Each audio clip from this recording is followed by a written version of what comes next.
Hello बच्चों, let's read the question. Consider the following statements.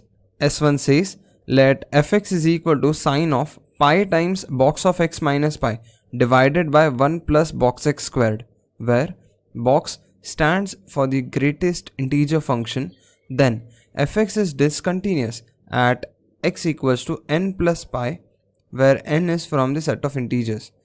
S2 says, the function fx is equals to p times box of x plus 1 plus q times box of x minus 1, where box denotes the greatest integer function, is continuous at x equals 1 if p plus q equals 0.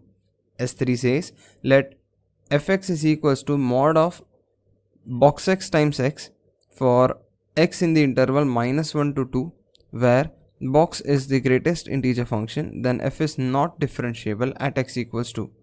And S4 says, if fx takes only rational values for all real x and is continuous, then the derivative of f at 10 is equals to 10. State in order whether S1, S2, S3, S4 are true or false. Options are option A, false, true, true, true. Option B, true, true, true, false. Option C, false, true, true, false. और option D, false, false, true, false. Solution शुरू करने से पहले let's note down the key concept for this problem. अब इस problem के लिए the first key concept is the definition for continuity. So a function, say fx, is said to be continuous at a point, say x equals a, if limit as x goes to a of fx is equal to f of a. अब जो second key concept है, that is the definition for differentiability, and that is a function, again say fx, is said to be differentiable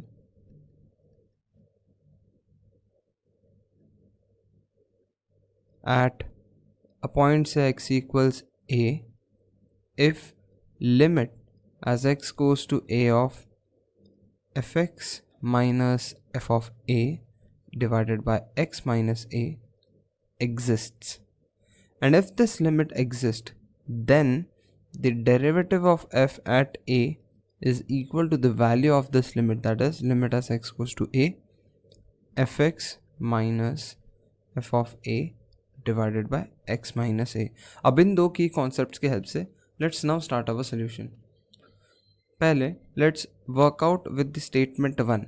statement 1 में हमें क्या दिया गया है, एक फंक्शन fx जिसकी definition is sine of pi times box of x minus pi divided by 1 plus box x squared. So लिख लेंगे fx is equal to sine of pi times, so pi times box of x minus pi whole divided by 1 plus box x squared. And हमारे पास क्या है आगे कि ये जो बॉक्स फंक्शन है that is the floor function और also called as greatest integer function. And हमें क्या बताना है कि एफ एक्स इज डिसकंटिन्यूस और continuous at x equals n plus pi. ना ऑब्जर्व करो कि ये जो फंक्शन है greatest integer function, so greatest integer function, this is greatest integer function. This function always give integer values, right. For example अगर हमारा x 3.1 होगा तो ग्रेटेस्ट इंटीजर फंक्शन क्या देगा, 3. वैसे ही यहाँ पर अभी साइन के अंदर हमारे पास क्या है, पाई times box of x minus पाई. मतलब हम कोई भी रियल वैल्यू x की डालें यहाँ पर x माइनस पाई और उसके बाहर हम बॉक्स फंक्शन लगा लें तो हमें एक इंटीजर वैल्यू मिलने वाली है. So therefore we can say that x minus pi belongs to set of integers. This is set of integers. And हमें साइन के बारे में कुछ मालूम है. क्या? कि sine of k pi is equal to 0 for every integer k.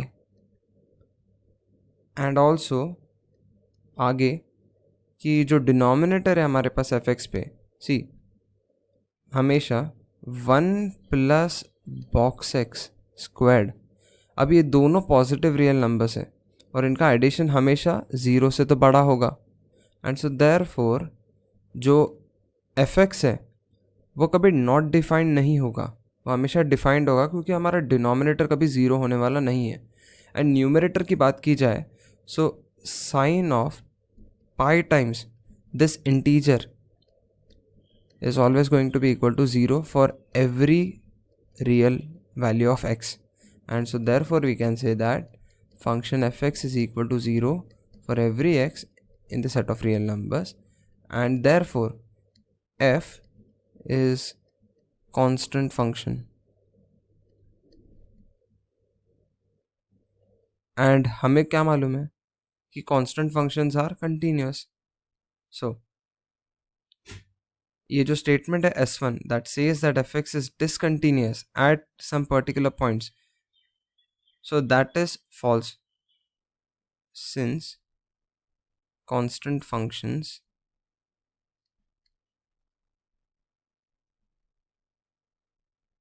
Are continuous everywhere. Therefore fx is continuous for every x in the set of real numbers, and therefore we can now say S1 is false. अब आगे बढ़ेंगे. ये आ रहा हमारा पहला answer. Now let's work out statement 2 that is S2. अब S2 में हमारे पास क्या है?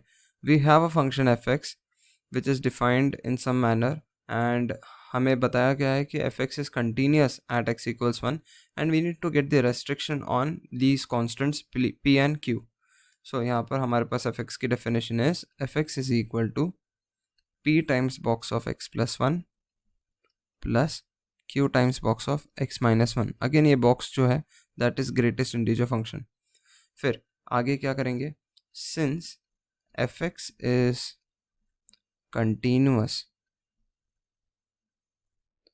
at x equals 1, तो definition यूज कर लेंगे. Therefore limit as x goes to 1 minus of fx is equal to limit as x goes to 1 plus of fx is equal to f of 1.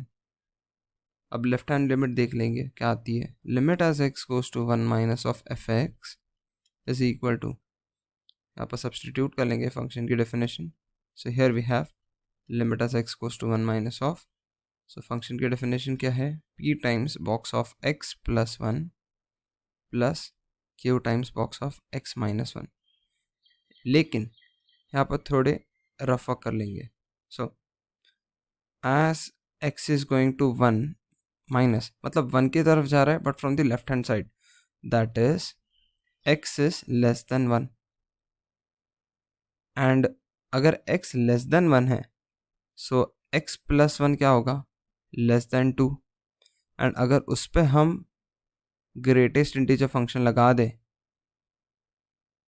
Considering that x is going to 1 minus, so यहाँ पर ग्रेटेस्ट integer function लगा देंगे, so the value will be 1. And similarly यहाँ पर हम आगे देखें कि x माइनस 1 क्या होगा? x minus 1 will be less than 0. And ये लेस देन 0 होगा, तब इस पर अगर हम ग्रेटेस्ट इंटीजर फंक्शन लगा दें, so this will be equal to -1, क्योंकि x 1 के करीब जा रहा है. तो मतलब जो x-1 होगा वो 0 से तो कम होगा बट -1 से बड़ा होगा. So therefore greatest integer function value क्या देगा? -1. सो सब्सटीट्यूट कर लेंगे ये वैल्यूज. सो यहाँ आ जाएगा limit as x goes to 1 minus of p times, यहाँ पर क्या आती है 1 प्लस q टाइम्स -1. एंड अभी लिमिट अप्लाई कर लेंगे, यहाँ आ जाएगा p minus q. Now let's check the right hand limit. So right hand limit क्या है हमारे पास? Limit as x goes to 1 plus of fx की डेफिनेशन लगा लेंगे यहाँ पर. Limit as x goes to 1 plus of p times box of x plus 1 plus q times box of x minus 1. लेकिन let's work out some things. As x is going to 1 plus, अब 1 के right में तो 1 से बड़ा होगा लेकिन 1 के करीब ज़रूर होगा. सो 1 से बड़ा है, सो x प्लस 1 क्या होगा? 2 से बड़ा. तो यहाँ पर अगर बॉक्स फंक्शन लगा ले तो क्या देगी वैल्यू? 2. फिर यहाँ से अगर x माइनस 1 कर ले, x माइनस 1, तो वो क्या आएगा? 0 से बड़ा लेकिन 1 के करीब है. सो अगर हम बॉक्स फंक्शन लगा लें तो यहाँ से वैल्यू क्या आ जाएगी? 0. अब इन वैल्यूज़ को सब्सटीट्यूट कर लेंगे, यहाँ आ जाएगा limit as x goes to 1 plus ये जो ग्रेटेस्ट इंटीजर फंक्शन है वो क्या देगा? 2 टाइम्स p प्लस यहाँ पर 0 टाइम्स q. सो सिंप्लीफाई कर लेंगे, लिमिट भी अप्लाई कर लेंगे, आ जाएगा 2p. एंड ऑल्सो जो फंक्शन की वैल्यू है वो भी आती है 2p बिकॉज अगर x की जगह 1 सब्सटीट्यूट कर लेंगे so p times 2 plus q times 0. So therefore we want p minus q to be equal to 2 times p. अब इसे रीअरेंज कर लेंगे, ये क्या देगा? p plus q equal to 0. So ये रहा हमारा आंसर. सी, फंक्शन को कंटिन्यूस होने के लिए at x equals 1 p plus q has to be equal to 0, मतलब S2 इज ट्रू. नाउ आगे बढ़ते हैं. Let's check out S3. अब S3 में हमारे पास क्या है? We are given function fx is equals to mod of box x times x for values of x in the interval -1 से 2. एंड हमें दिखाना है कि फंक्शन डिफरेंशिएबल है या नहीं at x equals 2. So differentiability check करने से पहले let's just directly check continuity. अगर कंटिन्यूस नहीं रहा तो डिफरेंशिएबल भी नहीं होगा. So let's check continuity. तो हमारे पास क्या है? Function fx equal to mod of box of x times x and for every x in the interval -1 से 2. अब कंटिन्यूटी चेक करने के लिए लिमिट एंड फंक्शन की वैल्यू दोनों देख लेंगे. सो यहाँ पर देखो 2 प्लस पे फंक्शन डिफाइंड तो है नहीं. सो मतलब हमें लिमिट कौन सी देखनी पड़ेगी? 2 माइनस की, यानी left hand limit. So limit as x goes to 2 minus of fx क्या आ जाएगा देखते हैं. उससे पहले थोड़ा रफ वर्क कर लेंगे. As x goes to 2 minus x is less than 2, लेकिन 2 के करीब ज़रूर होगा. लेकिन जो बॉक्स ग्रेटेस्ट इंटीजर फंक्शन होगा वो वैल्यू क्या देगा? 1. सो यहाँ पर क्या आ जाएगा? Limit as x goes to 2 minus of mod of box function क्या दे रही है value? 1. So 1 times x. And we know that mod function is always continuous. So यहाँ पर वैल्यू क्या आ जाएगी लिमिट की? 2 आ जाएगी. लेकिन अगर हम फंक्शन की वैल्यू निकालें at 2, so here we have f of 2 that is equal to mod of box of 2 times 2. And greatest integer function क्या देगा? 2. 2 टाइम्स 2 4, और उसका मॉड ले लेंगे तो क्या आ जाएगा? 4. So we have limit and the functional value unequal. So therefore we can say fx is not continuous at x equals 2, and therefore not differentiable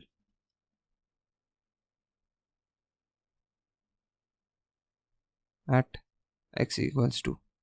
Also understand that 2 तो हमारा एंड पॉइंट है and and point में differentiability defined नहीं है. So now what we have is S3 is true. ये रहा हमारा तीसरा answer. Finally let's check statement 4. अब S4 क्या बोल रहा है? So S4 we have is fx takes only rational values for all real x and is continuous. अब इस स्टेटमेंट को सॉल्व करने के लिए let's recall the intermediate value property.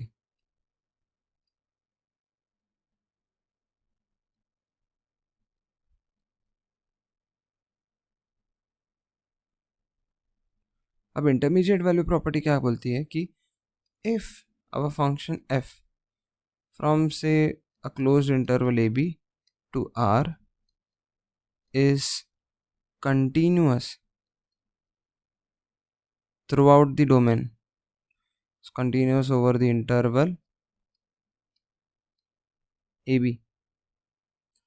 And suppose fa is not equal to f of b. तो फिर क्या होगा कि for every y in between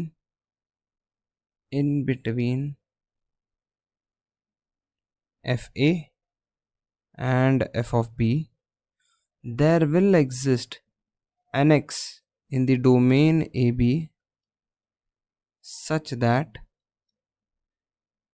fx is equal to y. ये है हमारी intermediate value property. Now let's try to visualise this property. So suppose here we have the coordinate axis. यहाँ पर है एक्स एक्सिस, यहाँ कहीं वाई एक्सिस. अब आगे मान लो कि यहाँ कहीं हमारे पास है F of A and here we have F of B. यहाँ पर है ए, यहाँ पर है बी. अब एफ ऑफ ए यहाँ पर है एंड एफ ऑफ बी का पॉइंट प्लॉट यहाँ पर. तो हमें कंटिन्यूस फंक्शन बनाना है f और इस पॉइंट a से पॉइंट b तक हमें ट्रैवल करना है. तो डायरेक्ट कोई भी यहाँ पर जितने भी बीच में रियल नंबर्स हैं उनको स्किप करके तो नहीं जा सकता. किसी भी रियल नंबर को हम स्किप नहीं कर सकते. हमें अगर कंटिन्यूस ग्राफ बनाना है तो ऐसे ही कुछ बनाना होगा. तो मतलब जितने भी रियल नंबर्स एफ ए और एफ बी के बीच में उन सब के लिए कोई ना कोई प्री इमेज ए और बी के बीच में होगी. So this is intermediate value property. So अभी स्टेटमेंट 4 क्या बोल रहा है कि जो एफ एक्स फंक्शन है that gives only rational values for every x in the set of real numbers and further fx is continuous. अब मान लो x और y हमारे डोमेन में है and suppose fx is not equal to f of y. मतलब ये दोनों these two are unequal rational numbers. लेकिन हमारे पास तो एक प्रॉपर्टी है कि दो रैशनल नंबर्स के बीच में इनफाइनाइटली मैनी इरैशनल नंबर्स होंगे. There are infinitely many irrationals in between fx and f of y. अब इन दोनों के बीच में अगर इन्फाइनेटली मैनी इरेशनल्स है और fx हमेशा रैशनल वैल्यूज देता है तो उन इरेशनल नंबर्स के लिए कोई प्री इमेज तो डिफाइन नहीं है. प्री इमेज होगी ही नहीं एंड ऐसे केस में हम फंक्शन को कंटिन्यूस नहीं बोल सकते, right. So therefore by intermediate value property, intermediate value property, these irrationals should have a pre-image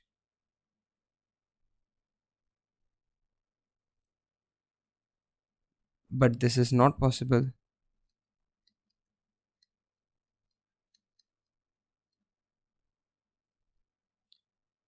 because fx क्या है, सिर्फ रैशनल वैल्यूज देता है. So therefore fx has to be a constant function.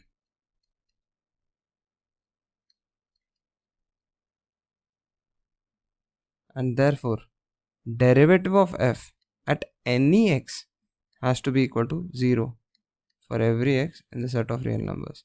And so therefore f dash at particularly 10 has to be equal to 0. So therefore S4 is false. So this is our last answer. Now let's check the options. So among the options, say option C, false, true, true, false is the correct answer. I hope you understood it well. Best of luck and thank you.